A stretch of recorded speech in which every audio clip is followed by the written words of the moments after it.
하나님께서 그 손길로 일을 급박하게 진행해 나가십니다. 우리 지난 6장에서 살펴봤죠.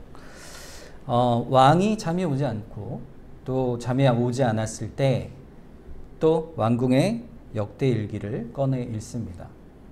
그 역대일기를 꺼내 읽는 중에 또 그 내용 중에서도 모르드게가 자신의 생명을 구한 일을 읽고 그에게 상을 주지 않았던 사실을 알게 되죠.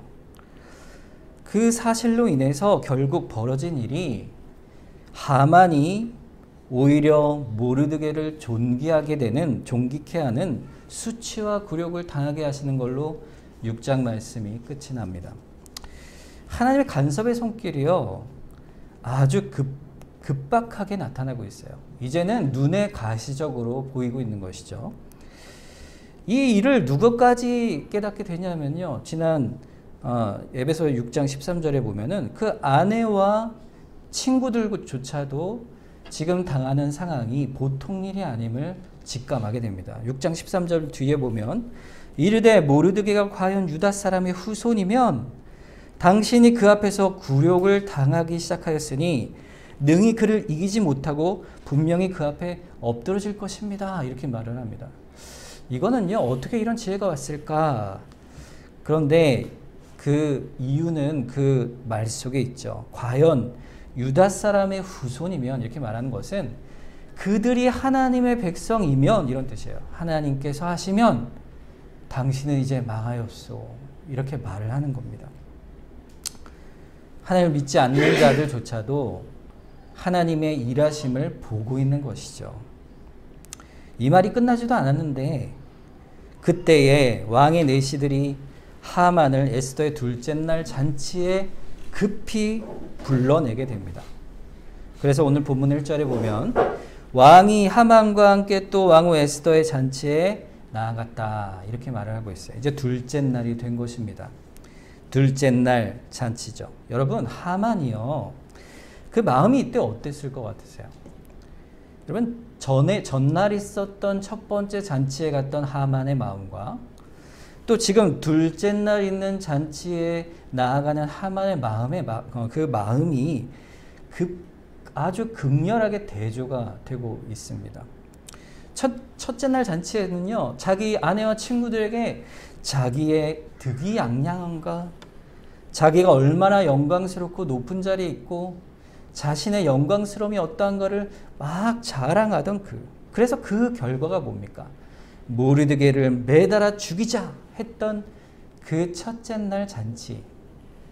그런데 하루 사이에 하나님의 손길은 그를 완전히 가장 수치스럽고 굴욕적이며 어리석은 자의 자리로 낮추어 버리세요. 그래서 둘째 날 잔치에 가는 그의 마음은 아마도 심히 떨리고 있었을 것입니다. 여러분, 한편 아하수에로 왕은 어땠을 것 같으세요? 본문 2절에 아하수에로의 마음이 드러나고 있습니다. 왕이 이 둘째 날 잔치에 술을 마실 때에 다시 에스더에게 물어 이르되 왕후 에스더여, 그대의 소청이 무엇이냐? 곧 허락하겠노라.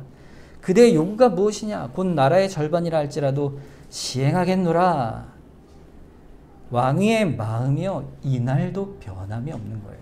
오히려 더 마음이 뜨거워진 겁니다. 누구에 대한 마음이요? 에스더에 향한 마음이 여전히 뜨거운 거예요. 세 번째 묻는 겁니다, 사실. 그쵸? 첫 번째 언제 물었죠? 에스더가 목숨을 걸고 내가 죽으면 죽으리이다 하고 나아갔을 때, 금규를 내밀고 그때 내가 다 허락하겠소, 나라의 절반이라도 주겠소. 두 번째로 첫째 날 잔치에 갔을 때도 똑같은 말을 하죠. 이제는 세 번 거듭해서 말을 합니다. 우리가 3세번이란 말이 있잖아요.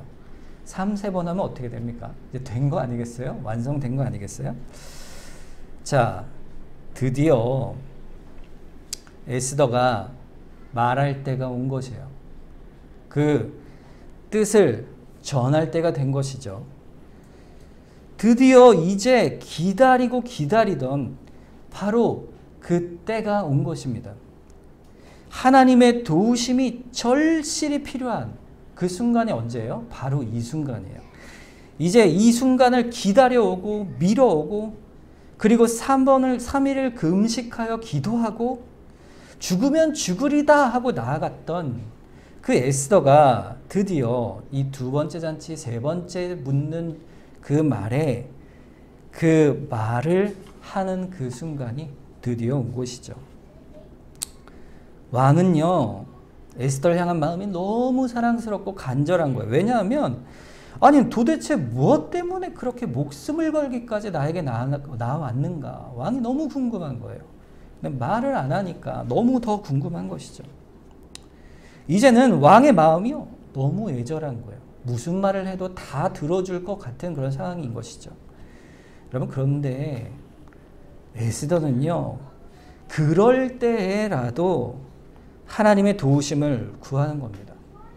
여기는 기도하였다는 말은 없지만 분명 에스더의 마음속에는 느헤미야가 그랬던 것처럼 마음의 심령의 깊은 간구로 주께 지혜를 주시고 도와주시옵소서 이렇게 구했을 것이라는 것이죠.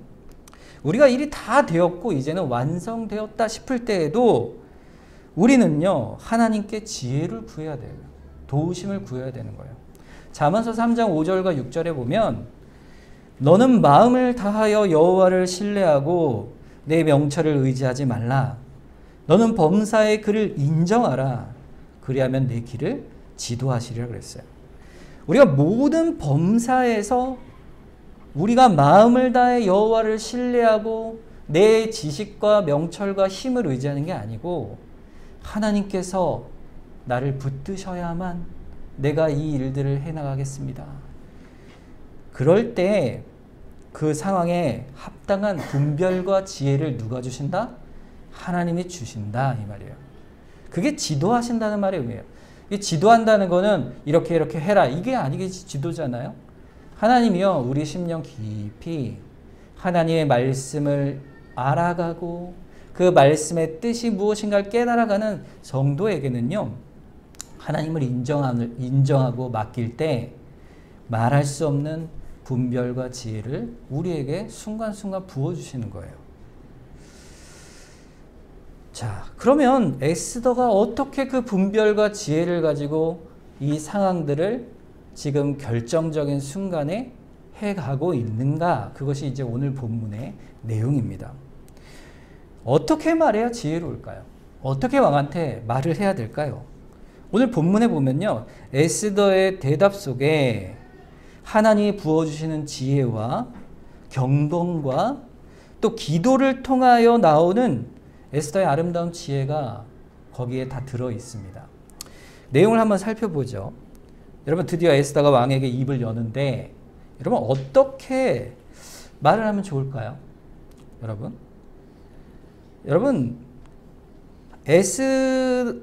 지금 에스더가 이런 상황에 처하게 된 원인이 어디에 있습니까? 첫째는 하만이죠. 자, 하만이 왕에게 찾아와서 에스더서 3장 8절에 이렇게 말을 합니다. 하만이 아하수에르 왕에게 아뢰되 한 민족이 왕의 나라 각 지방 백성 중에 흩어져 거하는데 그 법률이 만민의 것과 달라서 왕의 법률을 지키지 아니하오니 용납하는 것이 왕에게 무익합니다. 이렇게 얘기를 해요. 그러니까 왕이요, 별 생각이 없는 거예요. 그래서 확인과 판단이 없이 넘어갑니다. 그리고 9절에 이어서 보면 왕이 옳게 여기시거든 조서를 내려 그들을 진멸하소서. 내가 은 1만 달란트를 왕의 일 맡은 자의 손에 넘겨 왕의 금고에 드리겠습니다. 이렇게 말을 해요. 1만 달란트를 드리겠다 하고 이 말을 듣고는 왕이 결국엔 허락을 하는 겁니다. 하만이 자신의 의도로 왕에게 그렇게 말을 했지만 결국에는요, 누가 실정을 한 것이에요? 왕이 잘못한 거 아니겠어요? 결정자는 누구예요? 왕이죠. 왕이 참으로 왕답지 못한 거예요. 왜냐하면 그런 상황이 고하게 되어지면 어떻게 됩니까? 판결을 해야죠. 왕은 판결을 하는 사람이잖아요. 이게 무슨 일인지 시시비비를 따지고 가볍게 처리할 문제가 아니잖아요. 한 민족을 몰살하는 일인데. 그러니까 에스더가요, 아니 폐하 어찌 그러십니까? 어찌 그러셨습니까? 이렇게 따질 수 있잖아요. 그렇죠? 이런 태도로 나아가게 되면은 누가 똑같은 거냐면 와스디와 똑같은 겁니다. 와스디가 어떻게 했죠? 왕이 불렀을 때 그 주흥 앞에 결국에는 나아가지 아니하였죠. 왕의 명령을 거부할 때 결국 왕의 행동을 와스디는 판단하여 나아갔던 것입니다. 그 자리에 나를 부른 것이 합당치 않다 여긴 것이죠. 하만도 그래요. 하만도 모르드게가 절하지 않자 자기 성정대로, 포악한 성정대로 그를 죽이려고 합니다. 이런 식으로 문제를 해결한다면 에스더는 어떻게 했어요? 어찌 그렇게 강교한 하만의 말을 들으시고 우리 민족을 이렇게 몰살시키십니까? 왕이시여. 이렇게 왕에게 해가 되는 족속이 아닌데 어찌 그 1만 달란트에 넘어가셨습니까? 어찌하여 그럴 수 있으십니까? 이렇게 따질 수가 있을 거 아니겠어요?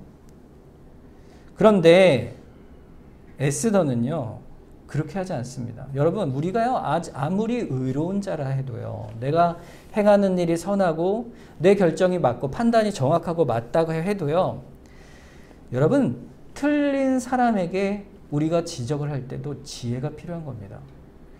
우리가요, 욱하잖아요. 저도 욱을 잘 하는데, 욱해서 제 애들한테도 뭐라 하고, 아내한테도 뭐라 그러는데, 사람이 그렇습니다.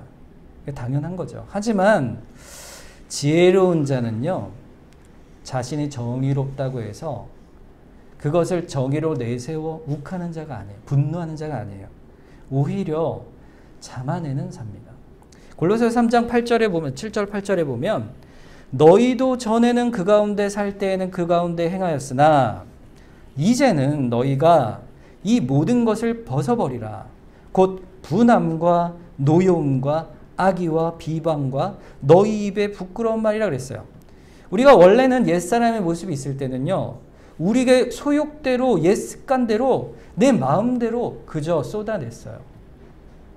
그런데 이제는 새 사람이 되었으니, 하나님의 사람이 되었으니, 이제 지혜로운 자가 되었으니 하나님을 경외하는 너희는 어떻게 하라고요? 악한 자들이 행한 악한 말과 행실을 똑같이 행하지 말라 이거입니다.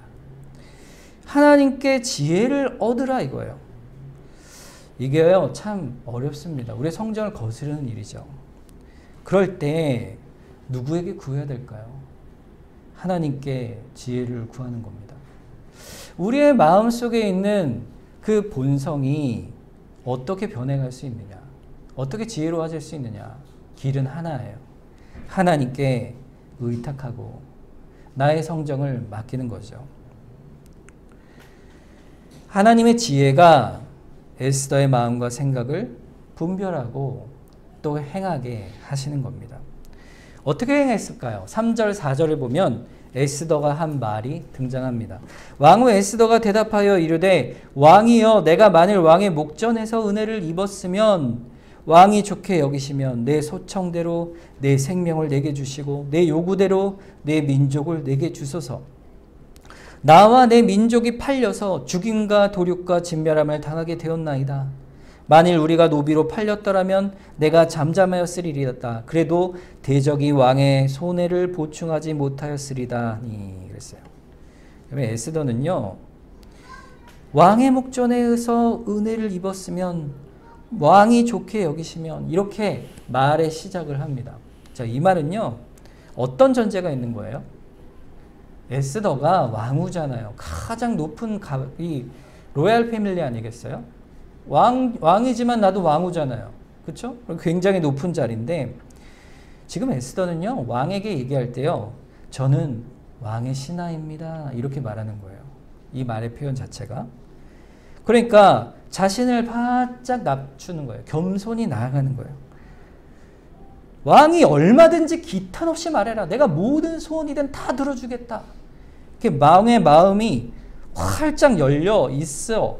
그러면 제가요 말할게요. 이렇게 얘기한 게 아니고, 그걸 권리 삼아 말한 게 아니고, 왕 앞에 자신의 겸손한 태도로 엎드려 나아가는 거예요. 어떻게 그럴 수가 있죠? 하나님께 판단과 심판을 맡기기 때문에 그런 거예요. 우리가 악한 사람을 만나잖아요. 그럼 그 사람을 대할 때 그 사람을 심판하시는 이도 누구예요? 하나님이심을 알기 때문에 우리는 그럴 수가 있는 겁니다. 그럴 때 겸손과 인내가 나오는 거예요. 왕이시여, 은혜를 입었으면 좋게 여기시면, 그렇게 연약하고 그 백성 아래, 그의 그늘 아래 있는 자처럼 겸손히 왕에게 말을 하고 있는 거예요. 낮아지는 거죠. 왕후인데도. 그리고 나서 말하기를 내 소청대로 내 생명을 내게 주시고 내 요구대로 내 민족을 내게 주시옵소서 그랬어요. 자, 그런데 이 말도요, 굉장히 지혜로운 말이에요. 왜냐하면 내 소청, 내 요구, 이 말은요, 누가 한 말이에요? 2절에 보면 왕이 직접 한 거죠. 그대의 소청이 무엇이냐? 그대의 요구가 무엇이냐? 물었잖아요. 왕이 말한 그대로의 표현을 사용하고 있어요. 에스더가. 지혜로운 것입니다. 왕이 자신에게 말하라고 했던 그 왕의 허락을 기대어, 그의 말에 기대어 표현을 반복한다는 것은요, 왕이 한 말을 그대로 제가 그대로 의지하여 왕께 드립니다. 이렇게 왕의 말을 토대로 자신의 소청을 말하고 있는 거예요. 그리고 그 낮은 자세에서 드디어 말을 합니다. 뭐라고 말을 하죠? 내 생명을 내게 주소서.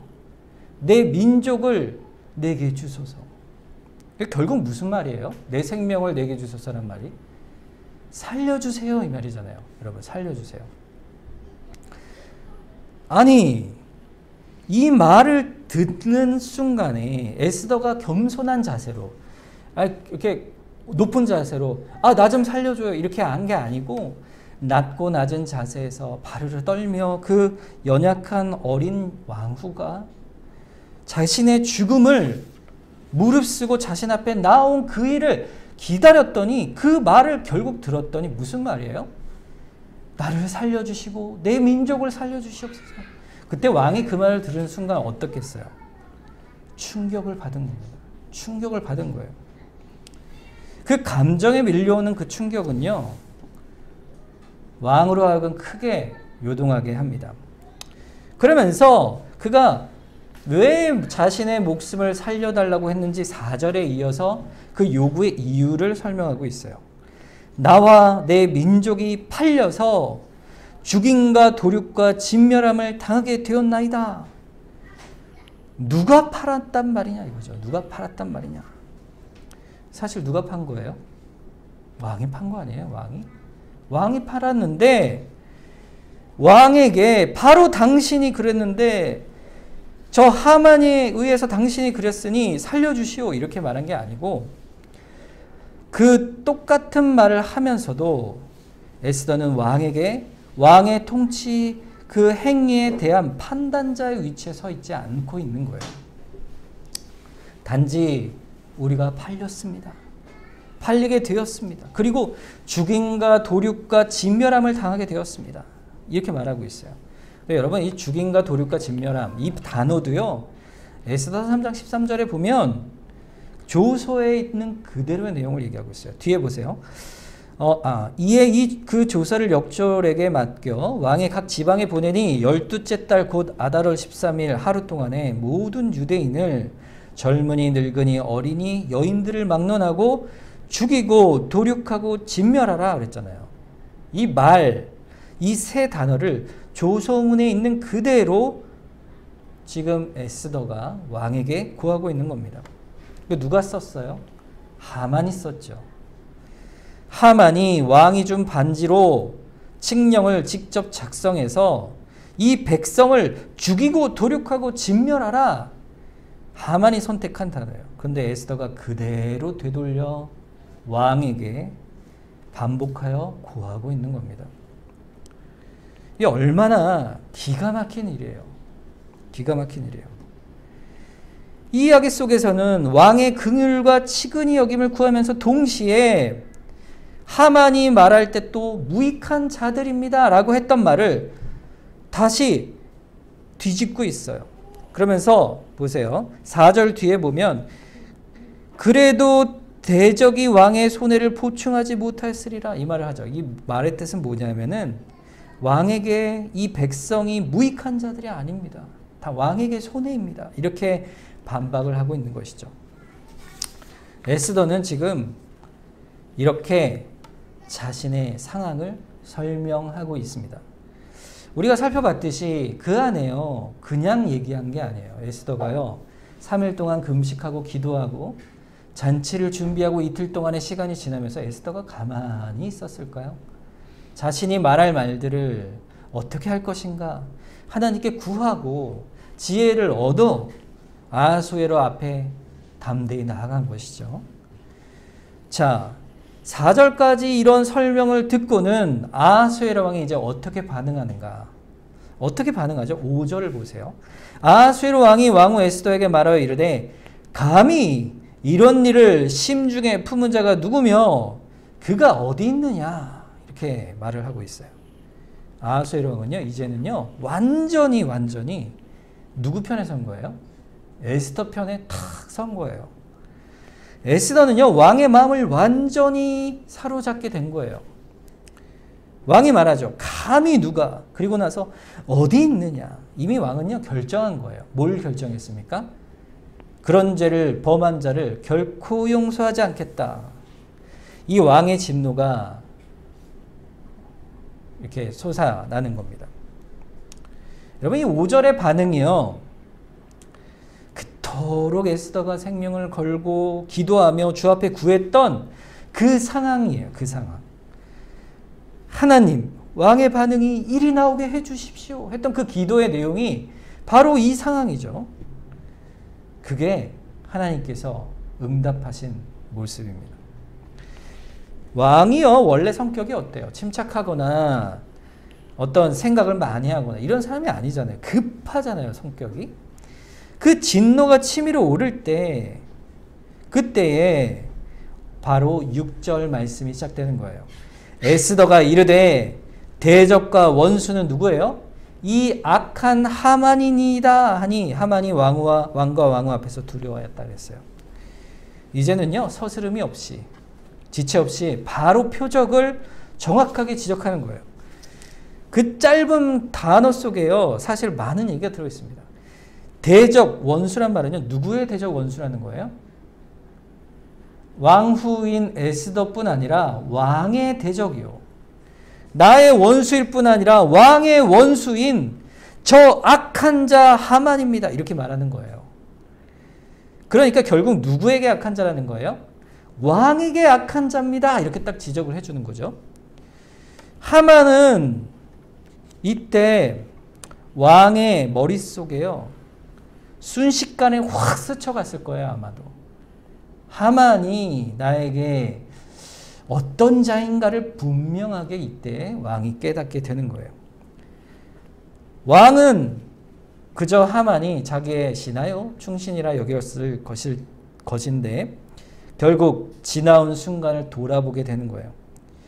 지나갈 때 하만과 했던 그 얘기가 떠오르는 거죠. 이자가 나를 통해 없애고자 했던 그 민족이 누구인지 나에게 말을 하지 않고, 그 민족이 그렇게 되어야 할 마땅한 이유조차도 설명하지 않고, 게다가 은 1만 달란트로 내 눈을 가리고 내가 신뢰하여 그에게 준 모든 권력을 가지고 결국 뭘 했다는 거예요?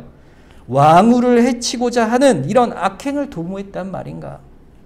그것도 나의 이름으로 칙령을 내려서, 그리고 유다인들을 멸절하고 그 재산을 탈취하여 그들의 배를 채우고자 했는가? 이것이 아마도 그 순간에 아하수에로 왕의 속에서 하만을 향한 사태 파악이 스쳐 지나갔을 것입니다. 하만을 향했던 신뢰와 눈이, 어두웠던 눈이 이제는 깨달음으로 바뀌어 간 것이죠. 여러분, 결국에는요, 에스더의 지혜로움은 자신이 왕이 나를 사랑하고 애틋한 감정에 호소한 게 아니에요. 왕에게 가서 만일 에스더가 왕이시여 저를 사랑하지 않습니까? 그러니 도와주십시오 이렇게 얘기했으면, 여인으로만 호소했으면 왕이 내가 그대를 사랑하니 그대를 살리겠어. 그 다음에 어떻게 되겠어요? 그러나 유다 민족은 내가 칙령을 이미 내렸으니 아니 될 것이요. 이렇게밖에 안 됐을 거예요. 그러나요, 에스더는 자신의 생명뿐 아니라 유다 전체인 생명을 구원하면서도 결국에는요, 왕에게는 단 한 손가락이라도 돌아갈 수 있는 불평과 원망, 그것을 조금도 남겨두지 않는 채 그 사태의 모든 원인이 어디에 있다고요? 바로 하만에게 있다는 사실을 알도록 왕에게 시선을 돌리는 겁니다. 그에게 왕이 맡겼던 신의, 모든 신뢰, 그걸 기초로 오히려 하만은 왕을 속인 자로, 그리고 한 민족을 죽이고자 한 악한 자로 결국에는 뒤집어지게 되는 겁니다. 여러분, 이런 지혜가 어디서 왔을까요? 에스더에게 이런 놀라운 지혜가 어디서 왔겠습니까? 하나님께서 그 에스더의 말 한마디 한마디 속에 놀라운 지혜를 심어주시는 거예요. 여러분, 우리가 살아갈 때요, 지혜가 필요할 때가 많습니다. 사람과의 관계 속에서도, 아니면 내가 어떤 일을 결정하고 행할 때, 아니면 누군가를 가르칠 때, 아니면 어떤 사람과의 감정의 문제가 생길 때, 우리는요, 수없이 많은 선택과 판단과 말을 해야 되고 행동을 해야 될 때가 있어요. 그럴 때요, 우리는요, 어떤 선택을 해야 될까요? 하나님께 먼저 우리의 삶의 지혜를 맡겨야 됩니다. 이 에스더가 그 지혜의 모습을 우리에게 비춰주는 거예요. 에스더는요, 사실 에스더서는요, 역사서지만 지혜서 바로 앞에 있죠. 그런데 이 에스더의 내용을 보면요, 지혜서예요. 그냥 지혜서의 행동을 그대로 보여주는 내용이에요. 우리가 어떻게 인생을 살아가느냐? 여호와를 경외하는 것이 지혜의 근본이라고 그랬잖아요. 여호와를 경외하고 여호와를 신뢰하고 여호와를 의탁하는 자는 여호와께서 지도하신다. 그 사실이 말이 아니라 신뢰로 에스더서는 우리에게 보여주고 있는 거예요. 왕이 그가 어디 있느냐 드디어 그 벌을 내릴 것을 보고 있다가 하만입니다 했을 때 하만은 어땠겠습니까? 하만은 살기 위해서 필사적으로 노력을 합니다. 7절 보세요. 왕이 노하여 일어나서 잔치 자리를 떠나 왕국 후원으로 들어가니라. 하만이 일어나 왕후 에스더에게서 생명을 구하니 이는 왕이 자기에게 벌을 내리기로 결심한 줄을 알았다 그랬어요. 하만이요, 모르드게와 유다 민족을 다 멸절하려고 했던 그 하만이 이제는 거꾸로 오히려 유다의 여인 에스더 앞에 무릎을 꿇고 생명을 구하고 있는 거예요.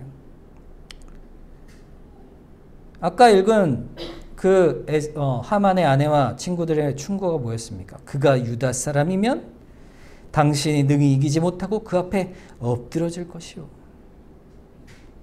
이것이 하만의 인생의 결과가 되어버린 겁니다. 왕의 권력 앞에 다음 권력으로 가장 강력한 하만이었으나 하만도 이제 아는 거예요.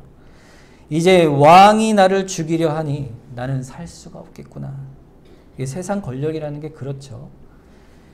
권력에서 불신당하면 순식간에 그 권력을 잃는 것이 세상의 질서입니다. 게다가 하만은 왕의 성정을 너무 잘 아는 자죠. 그래서 두려워 떠는 겁니다. 여러분, 만약 왕이요 굉장히 침착하고 또 성격이 급하지 않는 사람이라면 어땠을까요? 그 왕이요 분명 하만을 불렀겠죠. 하만아, 너는 어찌하여 이런 일을 하였느냐? 그렇게 묻지 않겠어요? 그런데요, 아수에랑은요 그 말을 듣자마자 바로 하만을 어떻게 심판할 것인가 벌떡 일어나서 자기 왕국 후원으로 가는 거예요. 분노에 못 이겨 가는 것이죠. 이미 정치 구단인 하만은요, 아무리 무슨 말을 해도 아수에르 왕에게는 소용이 없는 거예요. 소용이 없는 거예요. 결국에는 하나님께서 왕의 성정, 그 급한 성정까지도 사용하셔서 변명할 기회도 주지 않는 그런 상황이 된 것이죠. 나가고 왕이 돌아와 보니까 왕의 눈에 말할 수 없는 참담한 모습이 보이는 거죠. 8절에 왕이 후원으로부터 잔치 자리로 돌아오니 하만이 에스더에 앉은 걸상 위에 엎드렸거늘 왕이 이르되 저가 궁중 내 앞에서 왕후를 강간까지 하려고 하는가 하니 이 말이 왕의 입에서 나오매 무리가 하만의 얼굴을 쌌다 그랬어요. 여러분, 하만이 걸상에 엎드렸다 그랬잖아요. 에스더가 앉는 걸상은요, 우리가 아는 이런 의자가 아니고요, 소파 있죠. 소파 같은 거, 카우치라고 그러죠. 이렇게 긴 의자였어요.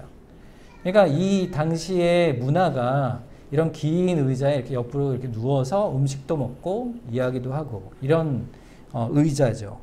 그러니까 긴 이런 소파 같은 곳에 이렇게 기대어 앉아 있는 에스더의 발 밑에 엎드려 지금 하만이 목숨을 살려달라고 지금 외치고 있는 것이에요. 근데 여러분 생각해 보세요. 왕후의 몸집이 얼마나 컸겠어요? 작았겠죠. 여인이니까. 어린 여인이니까. 아마도 하만은요, 체격이 훨씬 더 컸을 거예요. 그 발을 붙잡고, 이게 이제 발을 붙잡는 거는 종이 주인에게 사정할 때 그렇게 하는 겁니다. 이게 그런 이제 관례가 있었어요. 그래서 거기 엎드려서 발을 아마 붙잡고 있었겠죠. 근데 왕이 봤을 때, 그 경로에 치달은 왕이 봤을 때는요, 그게 못된 짓을 하는 것으로 보인 거예요. 이 악한 자가, 그 말이 나오자마자 무리가 하만의 얼굴을 싸버립니다. 이거는 사형수의 선포예요. 그 순간 사망이 선고된 거예요. 한순간에 그 높은 재상의 자리에서 사형수로 꼬꾸라져 버리는 하만의 모습을 봅니다. 이 사태가요, 얼마나 몇 분이나 걸렸을까요? 순식간에 일어난 일이죠. 근데 그때 마침 또 내시인 하르보나가 왕에게 구하죠. 9절에 왕을 모신 내시 중 하르보나가 왕에게 아뢰되 왕을 위하여 충성된 말로 고발한 모르드게를 달고자 하여 하만이 높이가 50규빗 되는 나무를 준비하였는데 이제 그 나무가 하만의 집에 섰나이다. 왕이 이르되 하만을 그 나무에 달라 그러죠. 하만의 최후가 기록이 됩니다. 하만이 범한 악행의 또 다른 증거를 지금 내시 하르보나가 얘기하고 있죠. 자, 그런데 모르드게 앞에 있는 수식어가 있어요. 그게 뭐죠? 왕을 위하여 충성된 말로 고발한 모르드게라. 결국에는요, 한순간에 죽음의 자리에 있는 자, 그 모르드게가 그냥 산 자가 아니라 큰 공로를 인정받는 자로 완전히 또 뒤바뀌게 되는 거예요. 하만은 즉각적 처형이 당하고 결국 모르드게는 그 자리를 회복할 뿐 아니라 큰 공로를 인정받는 자로 바뀌게 되는 거죠. 급박한 변화입니다. 이 변화는요, 공의의 하나님께서 손길로 인도하시는 거예요. 확실히 드러나게 하신 거예요. 여러분, 잠언서 11장 6절에 보면 정직한 자의 공의는 자기를 건지려니와 사악한 자는 자기의 악에 잡히리라 그랬어요. 이 말씀 그대로 오는 것이죠. 이 모든 공의의 심판자는 누구세요? 하나님이시죠. 시편 1편 6절에 보면 무릇 의인들의 길은 여호와께서 인정하시나 악인들의 길은 어떻게 된다고요? 망하리로다. 어쩌면 사람은 속일 수 있을지 몰라요. 왕도 속일 수 있을지 몰라요. 하지만 하나님은 속일 수 없다는 사실을 우리는 알고 있는 것입니다. 결국 악인은요, 자기가 벌인 모든 죄와 악행 가운데에서 무너지게 되는 거예요. 하나님께서 그렇게 심판하십니다. 시편 37편 12절에서 15절에 보면 악인이 의인의 치기를 꾀하고 그를 향하여 그의 일을 가는도다. 그러나 주께서 그를 비웃으시리니 그의 날이 다가옴을 보심이로다. 악인이 칼을 빼고 활을 당겨 가난하고 궁핍한 자를 엎드러뜨리며 행위가 정직한 자를 죽이고자 하나 그들의 칼은 오히려 그들의 양심을 찌르고 그들의 활을 부러뜨리로다 그랬어요. 하나님께서는 반드시 심판하시는 하나님이세요. 우리는 그걸 믿어야 됩니다. 하나님은 반드시 악인을 심판하세요. 그리고 의인을 회복시키시는 분이십니다. 여러분, 오늘날 우리가 신자로 살아갈 때 하만과 같은 사람을 만날 수 있어요. 여러분 지금도 역시 아유 내가 어찌 저런 자를 만났을까 이런 주변에 하만이 있을지 모릅니다. 정직한 신앙의 양심을 따라서 선을 베풀었는데 그 선을 이용해서 악으로 갚는 그런 행태를 만나게 될 수 있는 거예요. 그럴 때 우리는 어떻게 해야 될까요? 우리가 닥치는 상황이 여러 어려움들이 우리를 덮칠 수 있습니다. 그럴 때는 가장 먼저 하나님이 보고 계심을 기억하셔야 돼요. 그 상황에서. 이 같은 상황에서 우리가 나를 지킬 수 있을까? 세상의 악이 우리를 이렇게 강교하게 우리를 치려고 할 때 우리가 버틸 수 있을까? 우리가 보호가 될 수 있을까? 데살로니가후서 3장 3절에 보면 주는 미쁘사 너희를 굳건하게 하시고 악한 자에게서 지키시리라 그랬어요. 하나님은 우리를 지키세요. 게다가 그 지키는 과정 속에서도 우리를 굳건하게 하시겠다 약속하세요. 주님의 약속입니다. 우리를 보호하시는 분이 계시다. 우리 주 예수 그리스도십니다. 우리의 생명을 지키시고 그런 위협 앞에서 우리의 마음이 무너지지 않고 연약해지지 않도록 우리를 붙들어 주시는 그리스도가 계시다는 사실을 기억하셔야 돼요. 여러분 여기서의 하만의 몰락은요, 우리를 쓰러뜨리고 간교한 꾀로 우리를 쓰러뜨리고자 하는 모든 마귀의 괴계가 몰락되는 것과 똑같습니다. 마귀는요 자신이 왕이라고 여겨요. 자신이 사실은 하나님의 허락 가운데 그저 권세를 누리는 자에 불과하다는 사실을 자꾸 아닌 것처럼 여기는 거죠. 마귀는 하나님이 아니에요. 하나님이 허용하시는 그저 섭리적 틀 안에서 하나님의 작정 안에 실행되어지는 섭리의 실행의 방편으로만 존재하는 존재예요. 마귀는. 그래서 마귀는 피조물입니다. 하나님의 섭리의 실현의 방편에 불과해요. 그 마귀는 그러나 자신이 마치 하나님인 양, 내게 절하면 내가 모든 걸 주겠다, 권세를 주겠다, 이렇게 속이는 자로 세워져 있는 거예요. 하만이 그랬잖아요. 하만이 그런 자였잖아요. 하만이 한순간에 몰락하듯 마귀도 결국 한순간에 하나님이 정하신 그때에 영원한 불못에 던져질 자인 것이에요. 몰락하게 될 겁니다. 하나님의 백성은 그날에는 영원한 족한 영광을 누리게 될 것입니다. 그러므로 이 하만의 모습 속에서도 서는 아하수르 왕의 권세도 하나님이 주신 것이죠. 결국 하나님의 주권이 다 드러나는 거예요. 이 상황 속에서. 우리가요, 이 세상을 살아갈 때 겪는 많은 일들을 통해서 하나님은요, 하나님의 주권과 권세를 드러내십니다. 우리에게 그것을 깨달아 알길 원하세요. 깨달아 알길 원하세요. 그래서 야고보서 5장 16절에 보면요, 뒤에 보면 그러므로 너희 죄를 서로 고하며 병이 낫기를 위하여 기도하라.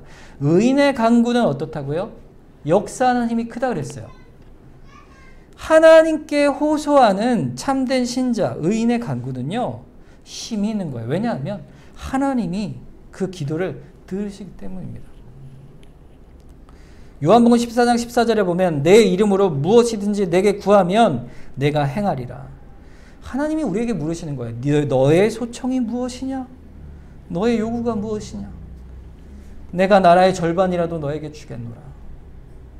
물론 하나님을 아하수에르 왕에 비교할 수는 없죠. 그러나 그 큰 사랑으로 우리를 기뻐하시는 하나님께서 우리의 기도를 듣기 위하여 귀를 기울이고 계시는 거예요. 물론 우리가 기도하지 않아도 하나님은 우리의 필요를 다 아시고 이미 예비하고 이끌어 가시는 분이세요. 그러나 우리가 하나님 앞에 에스더처럼 겸손히 연약한 자로 감사함으로 불평과 원망이 아니라 하나님 앞에 기도로 나아갈 때, 맡기고 나아갈 때 하나님은 우리를 향하신 그 큰 은혜로 우리의 인생을 지혜로 이끌어 가시는 분이세요. 하나님이요, 어떻게 우리 인도하실까요? 에스더의 지혜의 모습을 보면요, 그 답이 있어요. 우리에게도 지혜와 생각과 판단, 말과 행실이 선으로 악을 이기게 하시는 그 은혜를 베푸시기를 원하고 계십니다. 에스더 같은 사람이 되길 원하세요. 잠언서 2장 4절에 보면요, 은을 구하는 것 같이 그것을 구하며, 그것이 뭐예요? 지혜죠. 주님이 우리에게 주시는 지혜를 구하는 거예요. 감추어진 보배를 찾는 것 같이 그것을 찾으면, 주께 구하고 찾으면, 9절 10절, 그런즉 내가 공의와 정의와 정직 곧 모든 선한 길을 깨달을 것이라 그랬어요. 모든 선한 길을 깨닫게 하신다. 곧 지혜가 내 마음에 들어가며 지식이 내 영혼을 즐겁게 할 것이다. 우리의 마음에 지혜를 부어주신다. 지혜를 부어주시면요, 우리의 몸은 고단할지라도 영혼이 즐거워져요. 그걸 경험하지 않습니까? 우리가 살아가면서 하나님이 주신 말씀을 통해 그 말씀을 순종하며 선악간을 판단하고 분별하여 말과 행실을 지켜갈 때 성도를 향해서 하나님은 놀라운 즐거움을 부어주세요. 그거는 말씀의 순종 아니면 느끼지 못합니다. 하나님은 우리를 그렇게 세워가시길 원하세요. 우리가 지금 그 자리에 있는 거예요. 여러분이 에스더세요. 에스더는 다른 이가 아닙니다. 납니다. 하나님, 우리를 불쌍히 여겨주십시오. 하나님, 우리에게 지혜를 주십시오. 우리가 살아가는 상황 속에서 하나님의 붙드심만을 의지합니다. 할 때 하나님께서 우리에게는 말할 수 없는 은혜와 지혜로 함께 하신다. 이 사실을 붙들고 또 어떠한 어려운 상황과 악한 자를 만날 때에도 하나님께서 심판하신다는 사실을 기억하시고 그것을 의지하며 의인의 간구로 주께 부르짖는 우리 모두가 되기를 주님의 이름으로 축원합니다. 오늘 말씀 우리가 기억하면서 합심해서 한번 기도하기 원합니다. 하나님, 우리가 참 연약한 자입니다. 악한 세상 속에 살아가는데 지혜가 필요합니다. 하나님, 우리를 붙들어 주시옵소서. 우리로 지혜로 이 땅에 주님이 기뻐하시는 삶을 살게 하여 주시옵소서. 우리 다시 한번 맡기면서 한번 지혜를 구하며 기도하겠습니다.